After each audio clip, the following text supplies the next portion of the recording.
Welcome, I'm Dr. Christine Kazmar, the Digestion Doc, helping people all over the world with Crohn's, colitis, constipation, which I'm going to give you a little teaching lesson on today. And my mission is to save 5 million lives from the broken medical model. And when I say that, what I am saying that for is I want to empower you to tap into the body's inner wisdom. And when you work with doctors, you should really be working with doctors who are looking for deviations or disruptions from normal. Meaning, for example, if you are constipated, or if you have heartburn, or if you have Crohn's, there's a reason why that's happening, right? Is your medical professional effectively pursuing those reasons? And I'm here to tell you that when you throw prescription medications and that kind of chemistry, or even Miralax or Linzess in this case, or any of these laxatives, sure, they may help you have a bowel movement, but at the expense of creating other toxic chemicals into your system. Or maybe better said, it's going to affect your liver, it's going to affect your kidneys, it's going to affect your blood, all of that. So prescription medications are not foods. That's the real medicine. And what I want to do is talk to you a little bit about constipation. When we are talking about constipation, we need to look at why. Okay? Why is somebody constipated?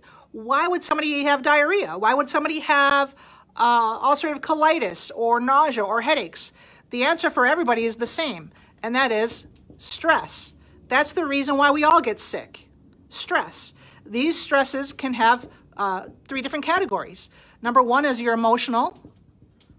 Okay, that's the worst of all in my view because it's a constant form of stress. The things that we are saying to ourselves silently, coworkers, relationships, siblings, the state of the world, whatever that is it may be, everybody's going to exhibit their own specific type of emotional stress. The next type of stress is a physical stress. So this could be car accidents, this could be sports injuries, the birthing process, carrying your purse on one side, guys sitting on a wallet that's really thick, it's like a butt wedge, really. So there are various different forms of these types of stress. And then the final one would be nutritional. And this one could also be chemical or environmental. It could be considered all of those, okay? These are the 3 stresses that we have. These are the 3 categories of stress: emotional stress, physical stress, nutritional, chemical stress. So when somebody is constipated, we have to look at, okay, of these 3 stresses, which one do I think is contributing to my constipation? We need to ask ourselves, how do we get energy? How do we get energy? There's only 3 answers here.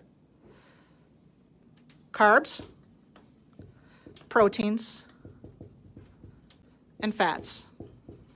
That's the only way we get energy. Carbs, proteins, and fats. And literally in this sequence. Okay, if you guys have not listened to my podcast, I talk all about the energy sequence. This is how our body pulls energy from our food. First carbs, the easiest to digest, then proteins, then fats. The body would rather stay right here and use carbs for energy, but we need to be careful, right? There are a lot of fad diets that are out there right now. I recommend eating less than 150 grams of carbs a day. I am not a fan of eating 20 grams of carbs a day every day. I'm not a fan of that. That's going to put you into urinary ketosis. Long-term, urinary ketosis is destructive. But if like 1 or 2 days out of the week you're hanging out here, fine, I'm cool with that. But you want to be less than 150 grams of carbs. This is a benchmark. This is not an absolute for everybody. You want to be around 80 grams of protein a day. You want to be around 60 grams of fat per day. This is a sweet spot for a lot of people. Not everyone, but a lot of people. This is a good place to reside, okay? So if we're talking about constipation or any specific ailment, whether it's, like I said, Crohn's, ulcerative colitis, nausea, whatever, we first must know, why did we get that symptom or that issue? Because of stress. What type of stress? It's going to be one or more of these 3 here. It's either coming from an emotional origin, a physical origin, or a nutritional, chemical, environmental origin, or a combination of the 3. And then we need to really find out, okay, so if I want to reverse this constipation, if I want to reverse this stress, the first question I need to ask is, how do I get the energy in my body to do that? And that's the only thing that's going to do that is carbs, proteins, and fats. If you have constipation and you are reaching for Miralax or Linzess or laxatives, these are not food, okay? That's the sad truth. These are not food. This is food. When we talk about constipation or diarrhea, we really are looking at the liver. The liver is the quarterback of the gut, and the liver makes something called bile, which your gallbladder stores. Don't stress if you have had your gallbladder removed, if you've had a cholecystectomy, that's all right. I still work with tons of patients all over the world. Many of you have had your gallbladder removed, especially women over 40. But your gallbladder is that little sac that collects the drippings, the pan drippings, if you will, of the bile coming from the liver into that gallbladder. But if you've had your gallbladder removed, guess what? You're not going to digest fat as well, and you're going to crave sugar even more, which makes it even more intentional and purposeful that you start looking at digesting food better with enzymes. And again, that's a whole different topic, but if you want to learn more about me and my enzyme nutrition, go to thedigestiondoctor.com. So back to constipation, I'm going to highlight dandelion first, and then I'm going to talk to you about the second one. So dandelion, you know, it's such an amazing herb. A lot of people call it the official remedy for disorders. Pardon my writing, I'm writing fast here.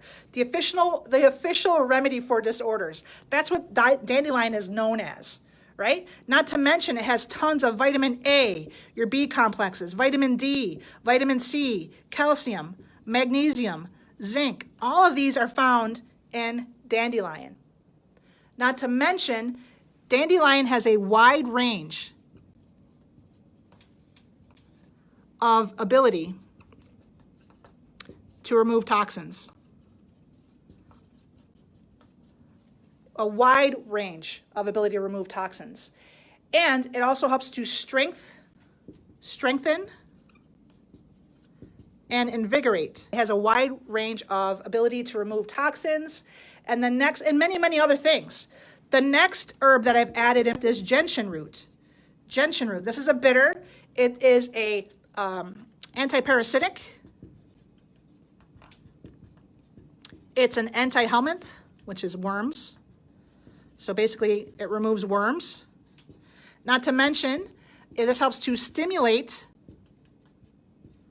bile flow. When we talked about the liver making the bile and the gallbladder storing it, if your bile is too thick, generally that leads to constipation. If your bile is too thick, generally that leads to constipation. Think of the viscosity of your bile to be like a motor oil as kind of a starting base.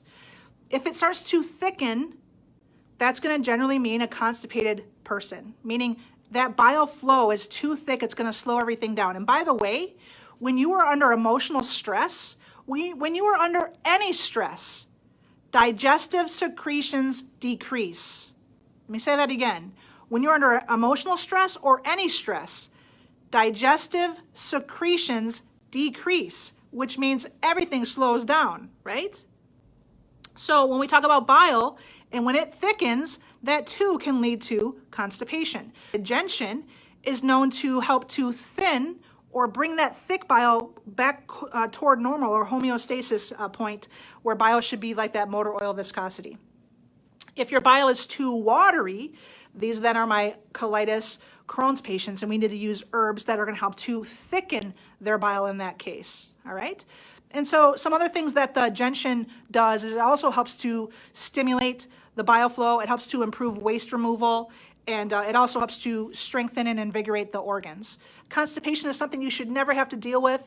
Again, think of it. If you're not properly removing waste, what's happening to all of that waste in your gut? Well, it's getting into your bloodstream. It's creating autointoxication. It's creating brain fog. It's creating dizziness, headache, heartburn, gas, bloat. All of this is coming from the fact that you have unremoved waste from your intestines. You need to get rid of that. And how we do that is by we look at digesting food better, and we're really keying in on the liver here. How the bile is, how the bile flows tells you a lot about your bowel movements. So with that, have a beautiful rest of your day. Thank you for sharing, and I'll talk to you soon.